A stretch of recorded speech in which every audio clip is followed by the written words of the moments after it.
Caro Perron, bienvenue sur Dopamine Podcast.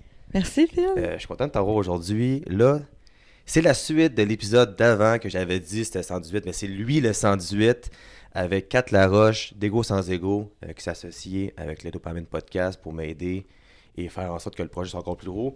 Alors, toi aussi, tu fais partie d'Ego sans Ego avec Kat, tu construis le programme. Ego sans ego, c'est rendu mon bébé, je l'ai adopté. C'est ça que je disais à Kat, en fait. Tu sais, l'importance de travailler en équipe, c'est là, je pense qu'on vient vraiment se complémenter, elle et moi, dans le sens où, ben moi, je suis l'imperformance incarnée. Ironiquement, là, comme que je te disais avant qu'on filme, moi, avant d'arriver ici, les 10 minutes avant qu'on commence, là, le stress dans le tapis, l'anxiété de performance, juste parce que je veux tellement que ça soit bon, parce que c'est la performante en moi, puis je le sais à cette heure, tu sais, j'en suis consciente, mais c'est comme inévitable, puis c'est pour ça que ça fait un aussi bon complément à 4, en fait. Puis pourquoi Ego sans Ego va se rendre tellement loin, moi aussi je suis tellement convaincue, c'est parce qu'on a les deux côtés. On a le fun, qui est 4, Ouais. puis on a la performance, qui est moi.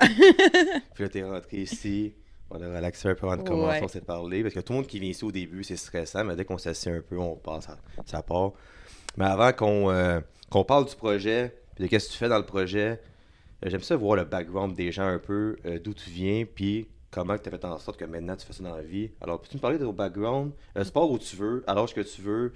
Je pense que tu es un athlète, c'est ça? Ouais, en fait, background au niveau de la performance, justement, ça fait au-dessus de 15 ans. J'ai commencé au primaire. Primaire, ouais, fin du primaire en cheerleading. Fait que cheerleading compétitif, là, pas de la danse pour le football, là, vraiment côté compétitif. Puis je suis montée dans des équipes, écoute, je faisais 2 équipes en même temps d'entraînement, 6 jours semaine, c'est pas 7.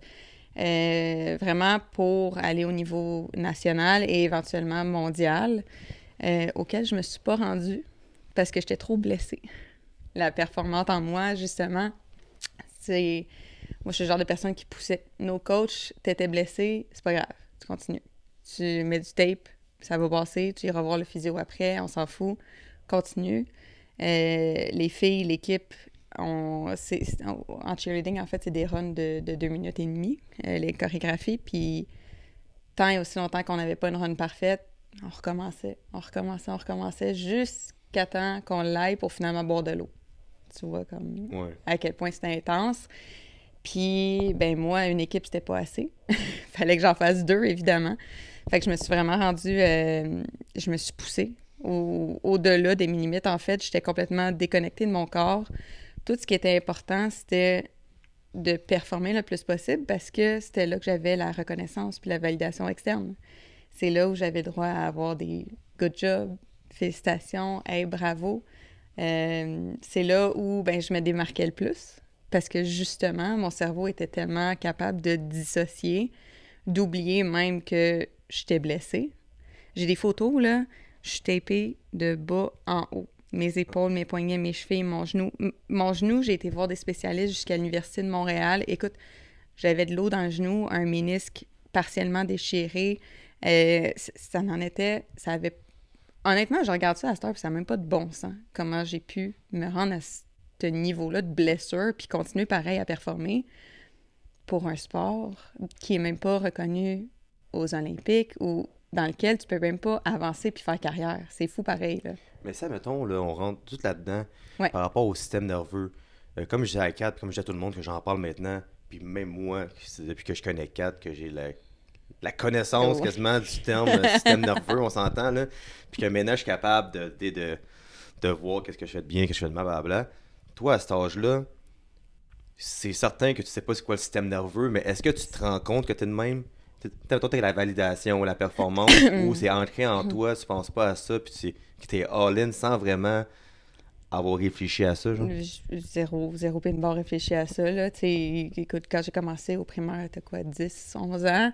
J'ai fini dans ma vingtaine. Aucune connaissance de ça. Moi, je pensais que c'était normal. Je pensais que c'était normal, puis parce que c'était ça mon entourage. En fait, le monde du cheerleading se rapproche beaucoup, tu sais, aussi au niveau oui, veux pas, on performait pas pour le football, mais c'est un peu dans le même sens où les blessures sont très semblables au niveau des commotions cérébrales puis tout ça. Mais il y a personne qui se pose la question si c'est normal ou pas, parce que toutes les équipes font ça, puis en fait, c'est que c'est la base quand t'es rendu à ce niveau-là. C'est comme des lois non écrites de tu te poses pas de questions. T'écoutes ton coach, puis c'est tout, puis le sport devient ton identité. T'es vraiment tellement focus que tu regardes pas, tu sais, je regardais pas le monde alentour de moi qui faisait d'autres sports ou juste qui vivaient leur vie, puis que c'était pas ça, c'était pas ma vie, là. Tu sais, le système nerveux, c'est encore tout récent, moi aussi, là, que j'ai appris c'est quoi. Ça fait quelques années, puis c'est par la respiration. En fait, c'est pas vrai, on l'apprend au secondaire, on l'apprend dans des cours de biologie, mais tu pousses pas plus que ça, là.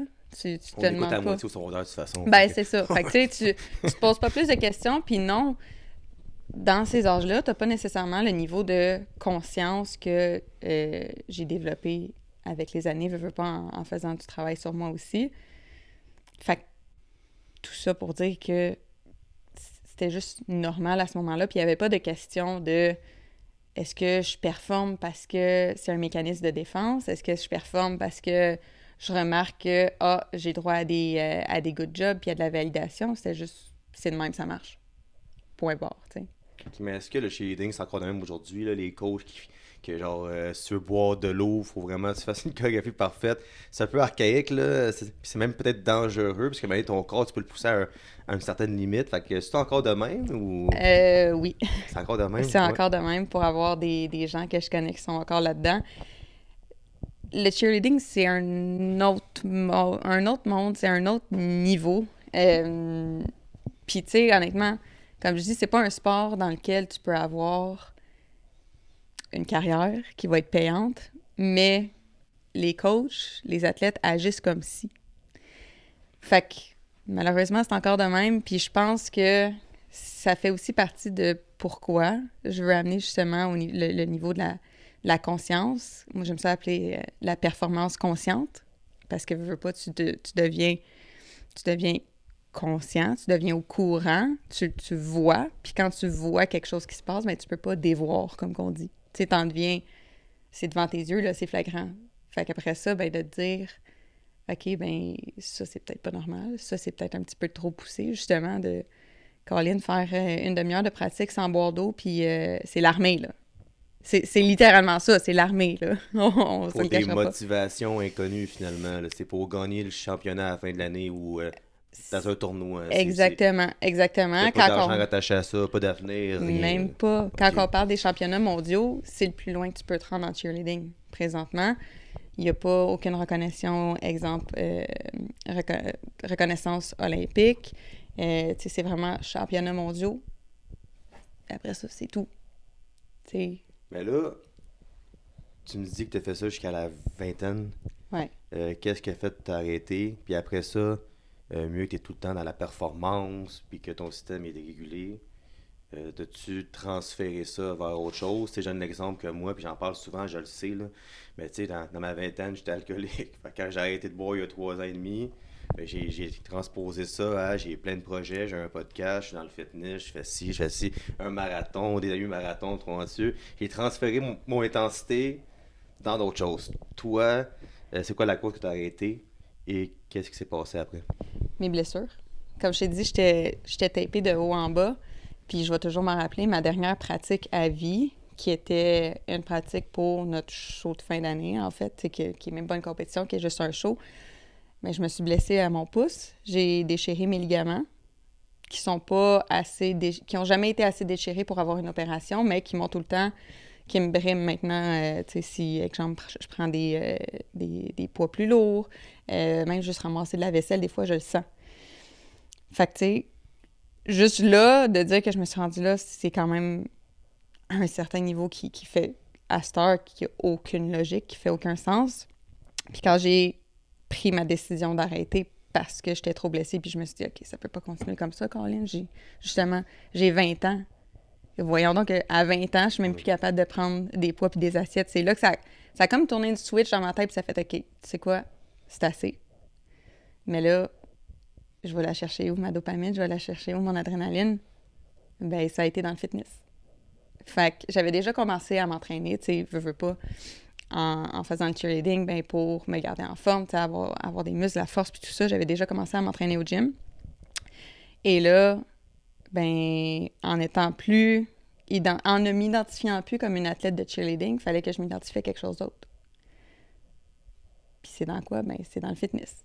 Fait que là, j'ai transposé ça à, encore une fois, m'entraîner 6-7 jours semaine, prendre des demi-journées de repos ou des repos actifs, là, comme qu'on appelle. Tout le monde fait ça, là. Ouais. Ah, le fitness, pour vrai. Du repos actif, Ouais, fait ouais. que finalement, j'avais aucune récupération complète, là, on s'entend, pour justement faire une préparation à une compétition de bikini. Parce qu'encore une fois, ça me prenait un challenge. Je pouvais pas juste m'entraîner sans but. Ça faisait pas de sens dans ma tête de m'entraîner juste pour m'entraîner, puis finalement, même pas me sentir bien. Là. C'était carrément juste l'apparence Puis là, physique. c'est Là. qu'est-ce qui ressemble à du cheer un peu? C'est comme une compétition, une chorégraphie, fait que ça ressemble. Exactement. C'est qu'est-ce qui ressemblait le plus? Là, ouais. Exactement. Puis, ben, dans tout ça, il y avait l'aspect aussi intensité. Tu sais, intensité, justement, pour, encore une fois, avoir le plus beau physique. Puis, qu'est-ce que ça l'amène, avoir un beau physique? Ben, des bons commentaires. Puis, dans ce temps-là, je vais tout le temps me rappeler, mon name tag Instagram, c'était Mini Beast. J'étais reconnue pour le fitness. J'avais des contrats avec des compagnies de suppléments. Ça commençait dans ce temps-là. Là. Ça fait une dizaine d'années, je pense. J'étais reconnue. Je commençais à avoir des contrats, à me promener. Parce que, encore une fois, ben, Colin, j'avais donc une belle shape. Puis, naturellement, en ayant fait du cheerleading avant, j'avais une certaine longueur d'avance, si tu veux. Fait en termes de préparation, puis tout ça, c'était pas plus facile. Mais au niveau du physique, c'était plus facile, mais au niveau mental, c'est là que ça l'a bloqué. Parce qu'éventuellement, mais encore une fois, je me suis rendu compte que Caroline, ça n'a pas d'allure. Voyons donc. Qu'est-ce que c'est ça? Genre, manger 15 amandes, pas une de plus. Non, c'est vrai. Fait que c'est à ce moment-là que vraiment, j'ai comme eu un switch qui a fait, OK, je peux plus faire subir ça à mon corps. Fait que j'ai complètement arrêté de m'entraîner. J'ai complètement arrêté les sports. J'ai été d'un extrême à l'autre, tout en restant encore dans la performance, mais d'une autre façon, en m'en allant dans la vente. Fait que dans la vente à commission, mais là, c'était pas pousser mon corps, c'était pousser jusque où je suis capable de faire aller mon client dans l'automobile, tu sais. Puis, en ayant tout le background en performance, tu sais, je regarde, ça a été tellement facile. Contrairement à, je regarde mes collègues pour qui c'est plus dur, puis moi, c'était acquis, là. Tu sais, tout le côté de devoir recommencer à chaque mois, la rapidité, aller chercher ces rushs de dopamine-là, c'était facile. Jusqu'au moment où je me rends compte que finalement, dans la vie, j'avais tout. La famille, le couple, la maison, la carrière, les investissements, tout. Mais j'étais vide. Puis c'est là que ça a fait le gros switch, puis ça a fait, OK, j'ai 25 ans, j'ai tout pour être heureuse dans la vie, puis je suis vide. Something's wrong. Ben, c'est ça. Le podcast est commandité par Shop Santé, meilleure chaîne de magasins de suppléments au Québec. Alors, si tu cherches de la protéine, pré-workout, de la créatine ou n'importe quel supplément, rends-toi chez Shop Santé, soit au comptoir sur le magasin en ligne, tu rentres le code promo DOPA10 et tu as 10% de rabais. Je répète, DOPA10 pour 10% de rabais. Alors, je remercie encore une fois Shop Santé. On retourne à l'épisode. De même, puis je pense que c'est ça qu'on va travailler avec les athlètes, justement, les humaniser, comme que je dis si bien, que sont souvent vides. Puis je donne l'exemple, je sais pas si tu connais Stéphane Richer, c'est le dernier gars de 50 buts du Canadien. Ouais. Puis il a joué au New Jersey avec mon oncle Martin en 95. Il a gagné la Coupe Stanley, superstar. Puis quand il est revenu à Montréal, il a voulu s'enlever la vie. Là. Je sais pas c'est quoi l'histoire au juste, là, mais il a comme accéléré avec son auto, puis il voulait vraiment se tuer. Là, parce C'est que dur. en dedans de lui, il était vide. Malgré tout l'argent, tout le fame, tout ce qu'il y avait. C'est dur parce que tu t'identifies à tes performances. C'est ça qui arrive. Peu importe c'est quoi ton niveau de performance, que ça soit comme moi qui a été au niveau du cheerleading, après ça en fitness, après ça dans la vente. Quand tu es seulement là-dedans puis que c'est ça que tu as connu toute ta vie, tu t'identifies à qu'est-ce que je fais. Puis quand Tu prends ta retraite, ça arrive souvent au niveau des athlètes. On le voit souvent. Marianne Saint-Gelais, quand elle a fini, là, elle a pogné une méchante grosse débarque, puis elle le dit elle-même dans son livre, parce que ton sport, tes performances deviennent ta vie, deviennent ton identité. Fait que quand t'as plus ça, quand on t'enlève ça, ben t'es qui? Puis c'est là où souvent il y a des crashs, soit dans l'alcool, dans la drogue, ou au niveau dépression, parce que justement, il n'y a plus de purpose. Parce que tu n'as pas un autre purpose que tes performances. Il faut que tu dises ça. Moi, pour rester temps-ci, je parle à 4 de ça souvent, comme quoi que mon identité, c'est dopamine depuis 3 4 ans. Puis, maintenant, quelqu'un m'a demandé, genre, je t'arrive dopamine, qu'est-ce que tu fais dans la vie, t'es qui? J'ai regardé la personne, j'ai dit, je sais pas. Fait que là, pour ça, je commence à me dire, hey, est-ce que je me brande en tant que personne, juste mon nom, ou que je fais des choses sous mon nom à place de sous dopamine, parce qu'à un moment donné, tu viens que tu te perds un peu, genre. C'est facile de se perdre quand on est dans la performance, justement. Puis c'est d'où pourquoi, quand il y a une si grande déconnexion, en fait, quand on est dans la performance comme ça, c'est qu'il y a une énorme déconnexion face à soi-même, face à souvent son cœur aussi. On est beaucoup dans la tête, on est beaucoup dans l'extérieur. Fait que ce que je fais, comment je travaille avec mes clients, avec mes athlètes, c'est de se ramener vers soi-même. Justement, OK, si je t'enlève ton sport, t'es qui, toi? OK, moi, je suis Caro, t'es Phil, mais t'es quoi d'autre? Ouais. Fait que c'est super, super important, puis de le faire avant, pour que pendant qu'on performe, on sache que ben c'est pas des motivations qui sont externes à nous, en fait. J'aime ça le voir. Je sais pas si tu connais le livre The Gap and the Gain. Non, je connais pas ça. Honnêtement, c'est une bible pour toutes les high achievers, les high performers. C'est de changer la façon, justement, de voir le succès puis le bonheur. En fait, c'est que ça part de l'intérieur. Que tu sois capable de voir, premièrement, les choses, de te comparer où ce que tu es maintenant, non versus ton idéal où tu voudrais être, mais versus où ce que tu as commencé. Déjà, en partant de là, ben, ça t'amène à être beaucoup plus dans la reconnaissance, beaucoup plus dans la gratitude. Puis ça t'amène à être pas mal plus groundé dans le ici et maintenant. Donc, avoir un système nerveux qui est régulé. Pour par la suite, quand tu vas performer, ben, que tu le fasses avec un détachement complet du résultat. Que peu importe qu'est-ce qui arrive, tu es content et tu es fier de toi.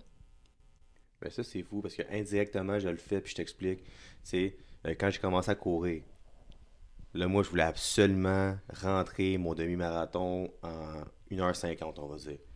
Ben là, au fil du temps, tu sais, dans mon branding, le plus que j'ai de la masse musculaire, le plus que je vends. Fait que, tu sais, je veux dire, puis moi, j'aime ça m'entraîner à la musculation. Fait que moi, c'est qui que je suis. Puis je deviens de plus en plus lent, puis je vieillis aussi. Tu sais, c'est con, là. Puis, mais là, maintenant, quand je fais le demi-marathon, je pense même plus à mon temps, juste le finir. Je suis content de prendre une photo après, le mettre sur le web et lancer un message de motivation. Enfin, je pense qu'indirectement, je le fais de plus penser à la performance. Je dis, hey, c'est quoi? C'est le fun de le faire. Tu cours, tu vois plein de monde qui court avec toi. Tout le monde est souriant. Tout le monde est content. Quand tu finis, il y a du monde qui te donne la main, tu sais même pas c'est qui.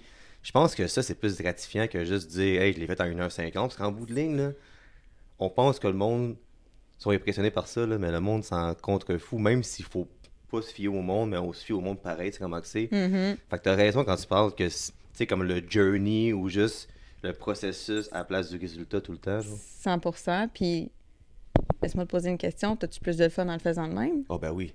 Facile, parce que ça, avant, c'est quand même, faut que je m'entraîne à la lettre, sinon je suis pas bon. Maintenant, c'est comme, hey, si je manque une course, pas grave, qu'il me la refaire demain. Fait que c'est juste la mentalité, puis juste de dire, juste de savoir, entre dans toi et ton cœur, que tu fais pour les bonnes raisons. Je cours parce que c'est le fun de courir, je suis en bonne santé, je suis rendu ça, c'est le fun. Je pense que c'est pas mal la différence comparée à avant, je te dirais. Là. Exactement. Puis, aussitôt que tu es en mesure d'avoir du plaisir dans ton sport que tu fais, ben ça veut dire que tu as un système nerveux qui est régulé. Parce que tu n'es pas en mode survie, tu es en mode « je le fais pour le plaisir ». Puis, ben tant mieux après si j'ai les meilleurs résultats du monde. Puis c'est ça qui arrive souvent, en fait, avec les athlètes. Quand ils sont à leur dernière performance. Je veux juste... on peut parler de Michael Kingsbury. Sa dernière performance, il l'a lui-même nommé. Il savait que c'était la dernière fois qu'il compétitionnait aux Olympiques. Mais il s'est dit, crime, je veux le faire puis avoir du fun. Peu importe c'est quoi le résultat.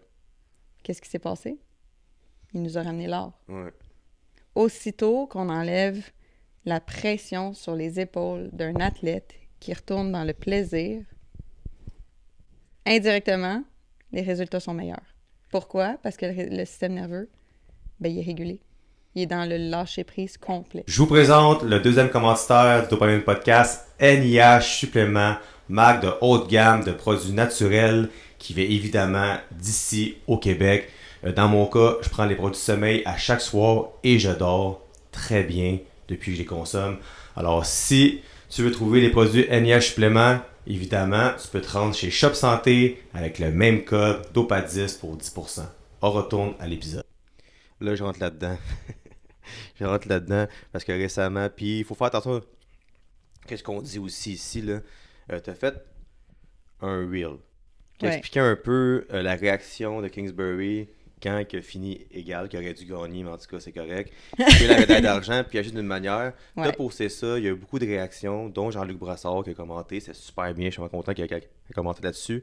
Et finalement, la vidéo s'est faite flaguer par le comité olympique.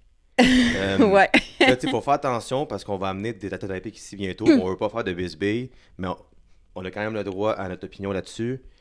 Toi, comment tu vois ça? Et plus, sans réellement bâcher personne, parce que c'est pas ça le but, comment tu as vu la situation? Pourquoi tu penses qu'ils ont réagi de même? Premièrement, je m'attendais vraiment pas. Mais vraiment pas. Tu sais, quand je te dis de le faire en étant complètement détaché du résultat, là, moi, je me suis levée un matin, là, j'ai regardé la performance amique, j'étais en crise de voir qu'il était égalité avec Cooper, que Cooper, c'est même pas son plus grand adversaire, on s'entend, puis Mick, c'est pas pour rien que c'est le roi des boss, puis que c'est le GOAT, on s'entend, là. Il mérite son titre. C'était frustrant de voir ça, puis je comprends à 100% sa réaction aussi. Je veux dire, t'as le droit d'être en tabarnak, toi, avec, parce que... Ou, tu sais, même si c'était pas ça la raison pour laquelle il l'a fait, il a lancé ses skis après, puis tu sais, je veux dire, c'était là. Puis moi, ça m'a juste mené à la puce à l'oreille que, mais là, ça a été capté sur caméra, mais combien de fois ça l'arrive les autres athlètes aussi? Que, exemple, un joueur de hockey va se rendre sur le banc, il va être en crise, il va casser son bâton. Ouais. C'est juste que là, ça a donné qu'on l'a vu aux Olympiques. Fait que mon but n'était pas de juger qu'est-ce qu'il a fait, de dire que c'était mauvais, que c'était bien. On est tous humains, mais qu'aussi c'est un humain. C'était juste de démontrer que les réactions que les athlètes ont souvent comme ça, c'est justement la pression. Puis pas nécessairement la pression de sa performance, parce que Michael est excellent dans la gestion de la performance. On l'a vu après justement dans les duels. C'est celui qui reste le plus dans sa ligne, le plus focus. Mais souvent, ça va être tout ce qui va être relié. Puis comme justement Jean-Luc Brassard l'a nommé, c'est tout autour au niveau des points de presse, au niveau des médias, au niveau des contrats avec les compagnies qui créent une espèce de pression complète qui fait qu'il ne peut pas nécessairement enjoy peut-être ses jeux comme qu'il aimerait. Bref, on ne connaît pas la situation, on n'est pas dans sa situation. Mais moi, j'ai fait cette vidéo-là juste en voulant expliquer qu'est-ce qui peut se passer dans la tête, dans le corps d'un athlète, au niveau du système nerveux qui, là, pour se réguler, la façon de faire, ça a été de lancer ses skis, ça a été une décharge du système nerveux carrément. Puis mon vidéo, Colin, il a fait le tour pas mal. Puis le comité olympique, je pense que ils l'ont flagué de un parce que, veux pas, c'était des images copyright, là, des images prises sur Radio-Canada. Puis c'est sûr que au niveau du comité olympique, on veut pas nécessairement flaguer les athlètes comme ayant des grosses réactions comme ça. Ça peut être mal perçu, mal vu. Malgré que ça l'arrive, comme je dis, souvent, c'est que c'est pas sur caméra quand ça l'arrive. Puis là, ça a donné que ça l'a été, tout simplement. Là, t'as vraiment eu un message d'eux? Genre, comment tu peux savoir que ton... Non, c'est Instagram, dans le fond, quand ils suppriment une publication parce que quelqu'un l'a flagué, ça te dit c'est qui le compte qui l'a fait.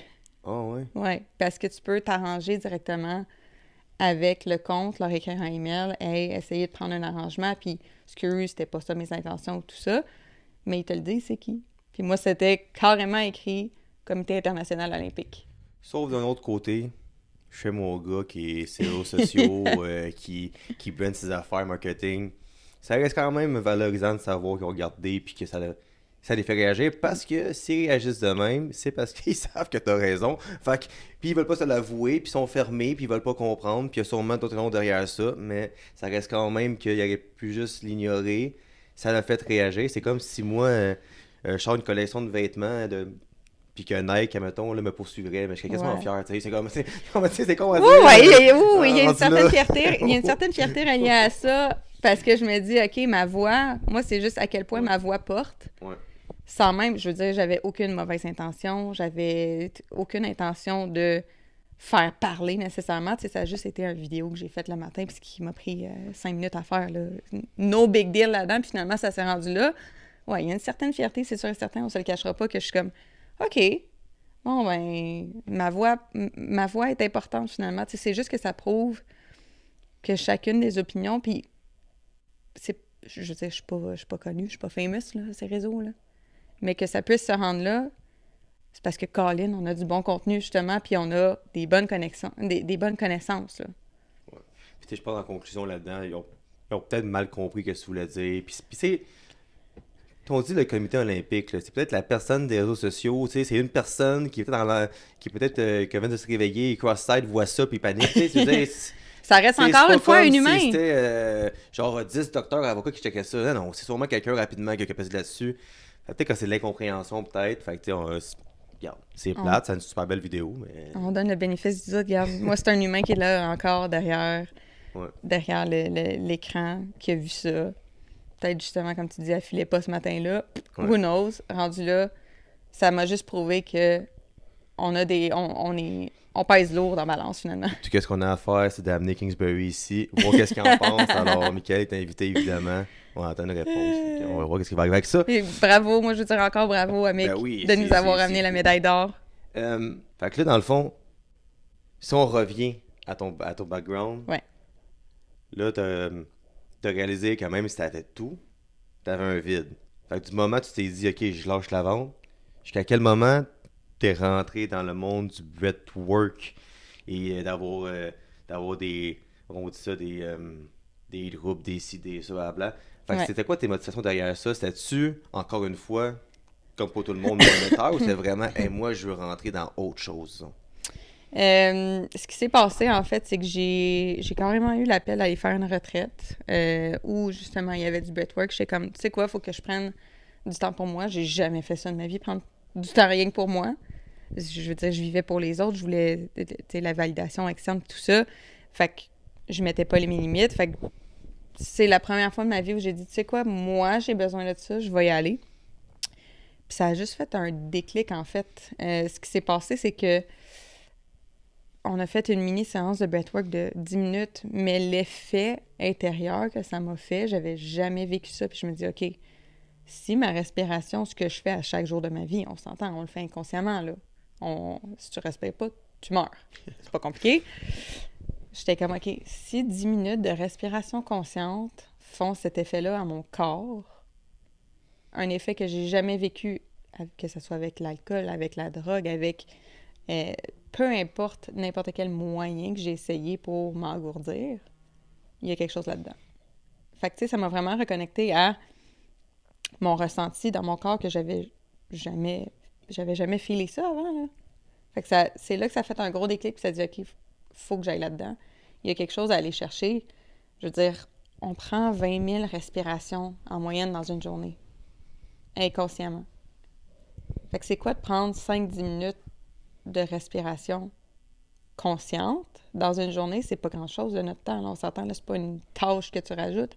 Mais de faire ça, l'impact que ça peut avoir après ça sur le reste de ta vie est tellement grand. J'étais comme, je ne peux pas ne pas exploiter ça, ne pas aller creuser là-dedans. Je sais pas si c'est une question stupide de ma part, mais je pense que ça fait du sens.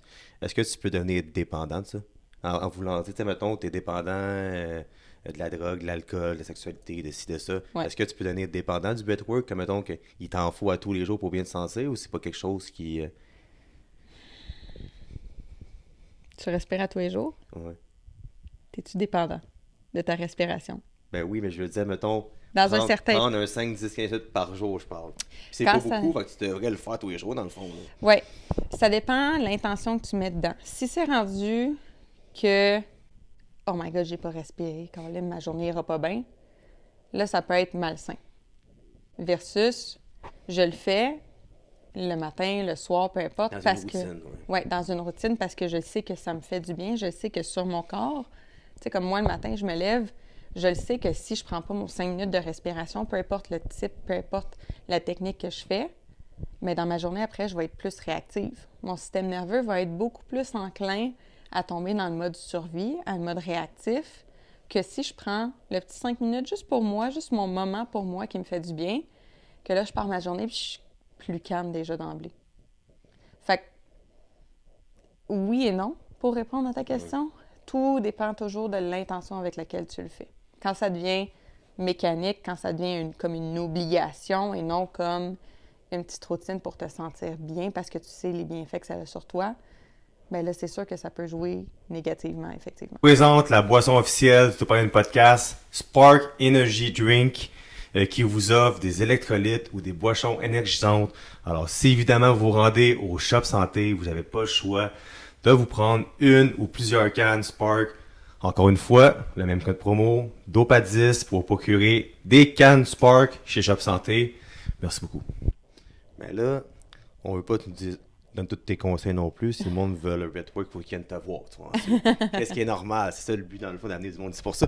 Mais peux-tu nous dire un peu c'est quoi le fonctionnement? C'est quoi la différence entre respirer normalement puis prendre un 10-15 minutes? Ouais. C'est quoi au juste le mécanisme? Comment que ça marche au juste? Mais il y a plusieurs sortes de breathwork, en fait. Il y a les breathwork qui sont plus comme un reset physiologique, si on veut, pour vraiment que ça soit pour te concentrer. Je prends, par exemple, justement, les athlètes focusés avant une performance, avoir plus de clarté mentale, plus de stabilité émotionnelle, c'est vraiment commencer puis être présent là, ici et maintenant. Fait qu'il va vraiment agir comme un bouton reset. Il y a ces techniques-là qui prennent 5-10 minutes. Il y a les techniques qui vont entre 45 minutes et 90 minutes, qui, celles-là, vont vraiment être plus pour décharger, libérer au niveau du système nerveux, mais de deux aussi du corps. Parce que ce qui arrive, c'est que, exemple, un athlète qui est dans la performance, souvent va être dissocié de ses émotions. Tu sais, si un athlète apprend une mauvaise nouvelle, il y a une mauvaise journée, puis il faut qu'il performe, exemple, le soir, qu'il y a une game de hockey, mais il peut pas se laisser envahir. Fait que souvent, qu'est-ce qu'il va faire? C'est qu'il va réprimer les émotions. Ah, ça va, c'est correct, il n'y a pas de trouble, c'est pas grave. Tu sais, on va y aller vraiment dans une déconnexion face à ce côté-là pour pouvoir être un robot, finalement. Fait que ce que ça se fait, ça, c'est que quand il y a des émotions qui sont bloquées, qui sont pas vécues, ça va venir se loger dans le corps. Et souvent, bien, le plus on en accumule, plus le corps va venir crier à un moment ou à un autre. C'est inévitable. Si tu n'en prends pas conscience, si ça reste dans ton subconscient ou repoussé, bien là, il va y avoir des émotions accumulées qui vont venir créer des mots. Des mots de dos, des mots de tête, des mots de cou, d'épaule. Souvent, ça, c'est pas juste sur le physique parce que, tu sais, les athlètes sont en forme. Ils s'entraînent, ils voient des physios. Puis ils peuvent quand même avoir des maux ou des blessures. Souvent, ça va être lié à des émotions qu'ils ne vont pas avoir vécues. Fait qu'en venant utiliser le breathwork comme outil, c'est qu'on va venir directement ouvrir la porte sur le subconscient, en fait. On vient changer l'état de conscience. On a tous des ondes cérébrales, alpha, bêta. Les ondes θ, c'est quand tu vas venir, exemple, en hypnose. Bon, tu vas en hypnose ou en méditation profonde, souvent, tu vas te rendre à ces ondes de cerveau-là. Avec le breathwork, on va se rendre à la même place, mais à l'aide de la respiration. Fait que souvent, pour les gens qui sont beaucoup dans la performance, beaucoup dans le mental, c'est plus facile parce que tu n'as pas à être immobile puis rien faire puis essayer de te vider la tête. Tu te concentres sur ta respiration. Fait que c'est un moyen qui est souvent plus facile, plus rapide, plus efficace aussi. Parce que là, en ouvrant la porte au subconscient, bien, toutes les émotions remontent. C'est un beau paquet, un beau mélange. C'est ça que Kat n'arrête pas de me dire.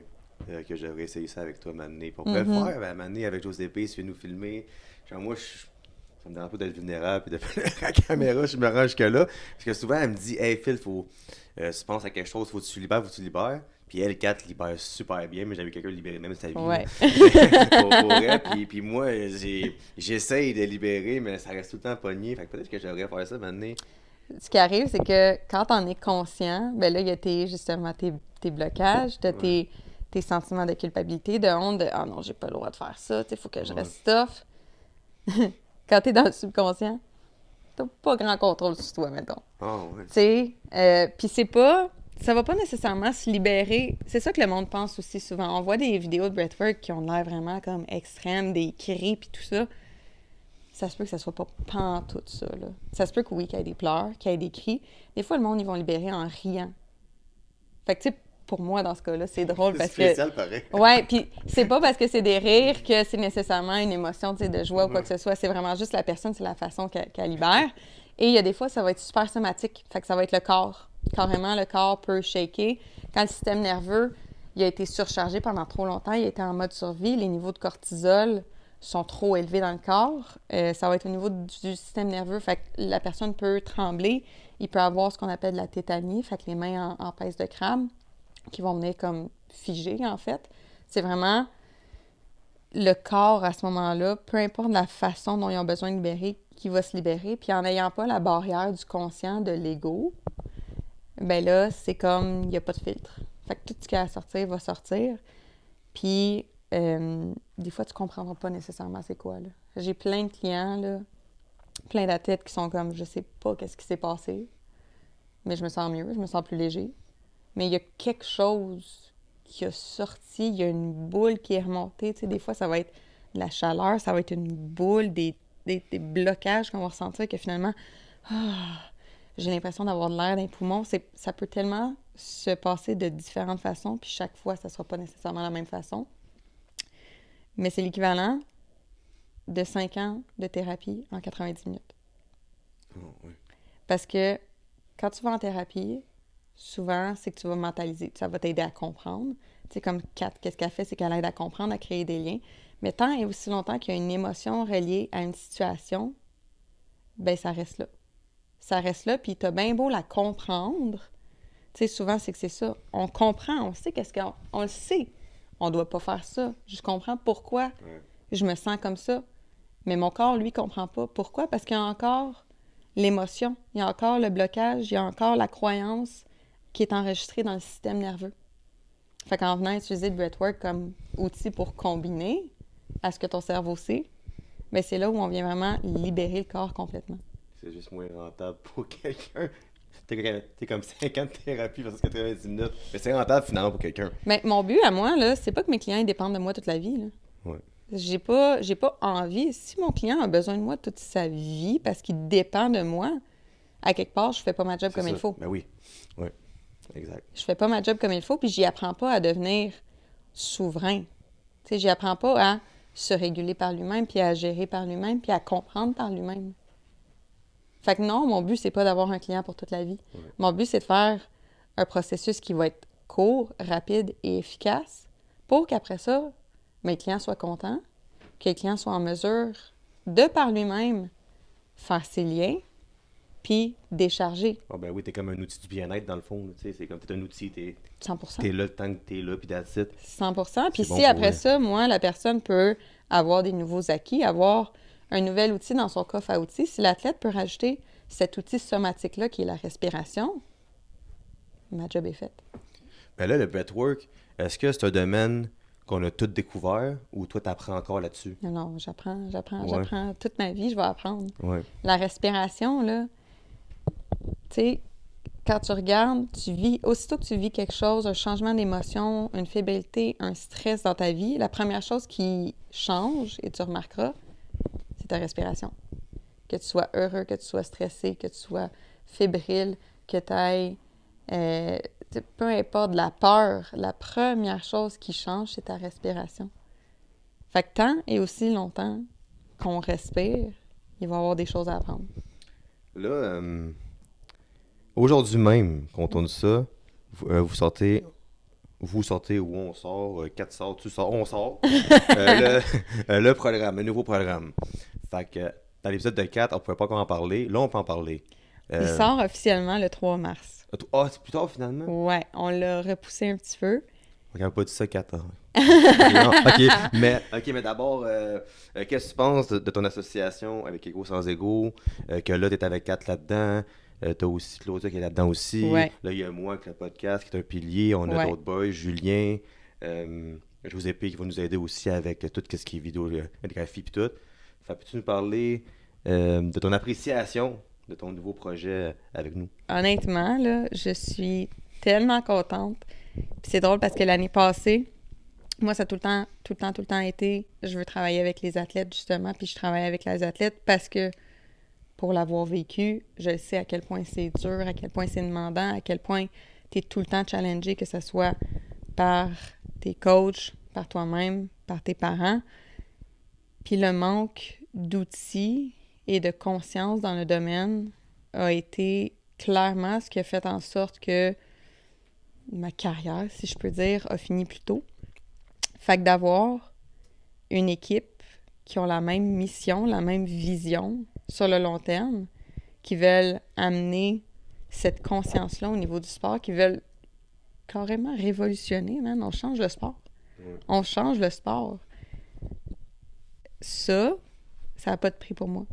D'avoir des gens sur qui je peux compter, sur qui je peux me fier, avoir toute cette équipe-là qu'on est pour monter ça. Puis, tu sais, présentement, on est encore au Québec, mais comme je le sais, demande-moi pas comment puis pourquoi, mais inside out, je le sais que ça va être partout. Il y a des athlètes partout. Pour vrai, je veux Zidane sur le podcast. Je veux Zidane.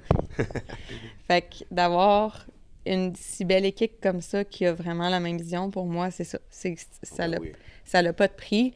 Puis c'est tellement plus facile. C'est tellement plus facile que de le faire tout seul. Ben, tu sais, que je dis ça pour de vrai, là. Quand on s'est parlé, puis elle a dit, OK, Phil, j'en parle dans le podcast. Tu sais, puis, genre, je suis franc, puis j'ai dit à Kat au début, j'étais comme, OK, j'ai teinté avec mon père là-dedans, mais tu sais, ça doit être quand même que je prends les décisions, mettons, la vitesse que je vais aller, tu sais, je t'entends, blablabla. Puis là, il faut que je fasse confiance à Kat sur certaines affaires. Tu te délègues, mais au début, déléguer, C'est dur. c'est dur avant de comprendre. Hey, c'est beaucoup plus facile parce que si moi, j'y pense pas, mais elle va y penser. Si elle y pense pas, moi, je vais y penser. Fait que là, finalement, Ouais. là, on est deux, on est trois. Puis, fait que, tu sais, finalement, là, puis je sais pas où j'ai vu ça. C'est un des plus grands genre de philosophes entrepreneurs qui disait ça. De la force de ta business, c'est la force avec qui tu travailles. Je sais pas trop quoi qu'il disait, comme quoi que tout faire tout seul, tu vas jamais réussir. Genre, faut que tu délègues, faut que tu fasses confiance, qu'est-ce qui est pas facile. Mais je pense qu'on le ressent maintenant. Mais On peut faire confiance, disons. Là. tout seul, t'avances plus vite. À plusieurs, t'avances plus loin. Ouais, exact. D'habitude, c'est à deux. Là, je dis à plusieurs parce que notre équipe, on est plus que deux. Ouais. Là. Ben, c'est vraiment ça. Puis, tu sais, je suis une personne qui a tout le temps été individuelle. Moi, des travaux d'équipe à l'école, là. Oh mon Dieu! C'était le nerf de la guerre parce que justement, délégué, mais là, les gens ils font pas comme moi, je voulais. Tu sais, être super dans le contrôle. Souvent, la performance est reliée au contrôle énormément. Hein? Parce que tu as le contrôle sur toi, ce que tu peux faire. Tu essayes d'avoir le contrôle sur ton environnement. Mais là, d'apprendre que en équipe, ça se fait mieux, puis être capable justement de déléguer, c'est là où la force est encore plus grande parce que chacun peut s'occuper de ce qui est bon dedans. Tu sais, moi, Giuseppe, il fait tout ce qui est le montage vidéo, puis tout ça, puis les enregistrements. Moi, je suis pas bonne là-dedans. Là. Zéro pin barre, là. Même affaire avec Claudia. Oui, j'ai ma certification en tant qu'entraîneur avec des bases en nutrition, par exemple, mais c'est pas ça, ma force. Ma force, moi, c'est la respiration. C'est tout le côté somatique de la chose. Oui, Kat, ce qu'elle enseigne, je le sais tout, puis je veux dire, c'est des connaissances que j'ai apprises aussi. Mais pour être capable de l'expliquer comme elle fait, c'est elle qui est bonne là-dedans, c'est pas moi. Au même titre que les filles, oui, ils savent, OK, un peu c'est quoi le breathwork, mais c'est pas ça leur force, tu sais.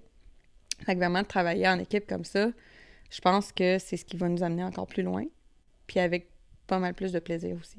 Ah, puis je pense aussi c'est savoir son rôle aussi. Mm-hmm. Comme tu sais, au début, avant que tu arrives, tu sais, je suis le pilier depuis le début du projet qu'on avait, mais tu sais, je disais à Kat, hey, genre, c'est bien beau là, que je sois là-dedans, mais je sais pas quoi faire, là, en voulant dire, tu sais, genre, qu'est-ce que je Ouais, fasse ouais, ouais. avant qu'on se dise, ouais, mais là, t'as une plateforme qui marche super bien, ton podcast, il va bien, ben, c'est quoi la meilleure manière que first, on sauve de l'argent sur du marketing? Non, mais c'est con à Oui, dire. oui, oui, ça en Puis fait qu'on a une partie, c'est des, plateforme, mais c'est justement de des choix venir sur le business. podcast, d'amener toi sur le podcast, Kat, tu sais, puis t'es comme les clients vont venir, des athlètes en parler. Fait que je pense que finalement, si tout le monde connaît son rôle et respecte son rôle et donne son input, on va réussir tout le monde ensemble, je pense. Mais Qu'est-ce qui est plus logique, là? on crée un écosystème, puis tu sais, l'être humain a survécu au-delà de toutes ces années. Pourquoi? Parce qu'il vivait en communauté. C'est aussi simple que ça. Fait qu'on est en train de recréer la même chose dans le sport à notre façon. Pas mal fait le tour déjà pour vrai, c'est excellent. Euh, oui, pour revenir au sujet principal de tout ce qu'on fait depuis une couple de temps, le système nerveux. Alors, qu'est-ce que tu peux dire un peu, genre de mot de la fin, disons, qu'est-ce qu'on retient du système nerveux chez l'athlète? Puis tu sais, il y a beaucoup de jeunes athlètes qui m'écoutent Mhm. depuis le début, qui m'écrivent puis tout, puis qui me posent des questions. Fait qu'il va sûrement avoir des athlètes qui nous écoutent. Qu'est-ce que tu peux dire à un athlète, admettons? C'est facile à voir la pédale de gaz au fond. Vraiment facile, je l'ai vécu. Puis tout le monde autour de toi va te pousser à avoir la pédale de gaz au fond. Mais dans un char, il y a la pédale de break aussi. Puis ça, si tu sais pas l'utiliser, c'est pas durable à long terme. Faut que tu apprennes à bien doser, à bien gager en fait. Que ça soit au travers justement l'éducation, au travers la respiration. Quand tu trouves des moyens pour trouver, j'aime pas le mot équilibre parce que l'équilibre n'existe pas dans la vie. Qu'elle a disparu l'autre fois. La même chose. Quand tu trouves un certain alignement, si on veut, parce qu'il y a des phases, des saisons de ta vie qui vont être plus intenses, on le sait. Les gars au hockey, quand c'est les playoffs, c'est sûr que c'est une phase qui est plus intense au niveau du hockey, mais après ça, quand tu es entre tes saisons, il faut que tu sois capable de te ramener, de retrouver le plaisir, de retrouver l'alignement que, OK, peut-être que, ben là, pendant ces mois-là, je vais me concentrer à avoir plus de fun. Tu sais, un bon exemple que je peux prendre, je sais pas si tu connais Danovic Pitre. Oui, ben oui. Bon. Tu sais, lui, il a des grosses saisons Ironman, des grosses saisons de triathlon. Puis c'est drôle parce que j'écoutais ses stories, je pense, en fin de semaine, où il a fait un Irox. Mais ça faisait 2 mois où ce qui était en complet break, complète vacances. Où ce qu'il y avait, OK, peut-être de l'entraînement, mais que c'était par pur plaisir. Fait que c'est super important pour un athlète, si tu veux poursuivre dans le temps, si tu veux pas te blesser, si tu veux garder l'amour de ton sport, t'enlever cette pression-là que tu dois être à ton top 12 mois par année, 365 jours. Faut que tu te donnes des breaks. Puis je le sais que c'est contre-intuitif. Je le sais que ne rien faire, entre parenthèses, tu te sens comme une merde. Je l'ai vécu et je le vis encore. C'est encore un de mes challenges. De ne rien faire, c'est, je pense, qui est le plus dur quand tu es une personne qui performe. Mais il faut que tu apprennes à le faire parce que sinon, à long terme, ton système nerveux, ton plaisir, la raison pourquoi tu as commencé, en fait, au départ, c'est plus là. C'est plus là, puis il faut que tu l'ailles. Parce que sinon, ben, la performance sans régulation, c'est juste du self-abandonment. Je sais pas comment le dire en français. C'est que tu t'abandonnes. Si tu prends pas le temps de te réguler dans ta propre performance, c'est complètement de l'abandon envers toi-même que tu te fais. Justement, Dano, je l'avais invité sur le podcast avant Noël. Maintenant que j'ai une nouvelle recherchiste, Catherine Laroche, elle va le contacter. Puis j'aimerais vraiment ça parce que on se ressemble quand même beaucoup. Tu sais, oui, il est à plus grosse échelle que moi dans sa réussite côté vente de vêtements à son compagnie, mais on a les mêmes genres de. Tu sais, il y a un gym, je suis entraîneur, il croit des vêtements, j'en ai une. Fait que tu sais, c'est un de gars que j'aimerais ça parler justement. Ouais. Fait qu'on va l'inviter lui aussi. Fait que là, Il y a lui, Kingsbury. On en a une couple, là, qui s'en vient. Monsieur X qui s'en vient, on dit pas qui dans 2 semaines. Ça, avec. J'ai tellement Dans 2 hâte. semaines, moi aussi, j'ai hâte. J'ai vraiment hâte de voir qu'est-ce qui s'en vient avec ça. J'ai peut-être une dernière question que j'ai posée à Kat l'autre fois. Ouais. J'ai même 2 questions. Vas-y. J'ai l'impression, puis je sais pas si tu peux répondre à ça, j'ai l'impression que depuis que je parle à Kat, puis que on parle de système nerveux, de parler avec son cœur, de laisser la surface, j'ai l'impression que je ressens beaucoup plus dans mon corps. T'sais, mettons, je vais avoir des chaleurs, je vais avoir froid pour rien, je vais avoir un point. C'est comme tantôt, tu parlais de quelque chose, j'ai eu un point, toi, dessus. Ouais. Ça part, ça vient. Ouais. Est-ce que le plus que tu es conscient que ton système nerveux existe, que ton système nerveux te donne des signes parce qu'il sait que tu sais qu'il existe? Je sais que c'est bizarre dit de même, est-ce que ça fait du sens? Je comprends ta question. La réponse à ça est oui. Parce que plus que tu deviens conscient, plus que tu deviens connecté aux réponses physiologiques de ton corps. Et souvent, c'est ce qui arrive, comme je dis, au niveau des athlètes, c'est qu'il y a une déconnexion complète qui se fait. Fait que tu les sens pas, ces signaux-là. Ils n'existent pas. Puis quand tu recommences, ou même pas que tu recommences, quand tu commences carrément à en devenir conscient puis à faire « Attends, mon corps, finalement, il me parle. » Tu sais, c'est pareil comme un anorexique. Au départ, il y a des signaux de faim, puis à un moment donné, ben, il les ignore tellement qu'ils n'existent même plus. Les signaux de faim sont plus là. C'est la même affaire pour un athlète. Puis quand tu recommences à être conscient puis à faire comme « Oh, attends une minute, là. Peut-être que ça, OK, ma réaction que j'ai eue, OK, ouais, c'est mon système nerveux qui était dans le sympathique. Ah, OK, ben là, tu recommences, ton corps recommence à te parler, puis oui, plus tu en deviens conscient, plus tu deviens connecté à ton corps, plus tu vas avoir les signaux, puis plus tu vas être capable de les reconnaître aussi, puis de savoir si ça, OK, c'est quoi le déclencheur, c'est quoi le trigger de ça, puis c'est quoi le lien que je dois en faire. Oh ben oui, c'est comme, tu sais, je donne l'exemple. J'ai une situation qui va arriver, tu vas dire, OK, avant, je filais pas pour telle raison sans le savoir, puis maintenant, OK, je me sens de même parce que j'ai déjà été rejeté par une fille il y a une quinzaine d'années. On va te dire, puis que là, il arrive une situation, puis là, je me sens de même parce que justement, je l'ai vécu avant. Fait que maintenant, c'est comme si t'es porté à réfléchir au pourquoi que tu te sens de même. À la racine. À la racine. Ouais. C'est Kat qui m'a appris ça. Oui, puis tu sais, t'as donné le meilleur exemple concret.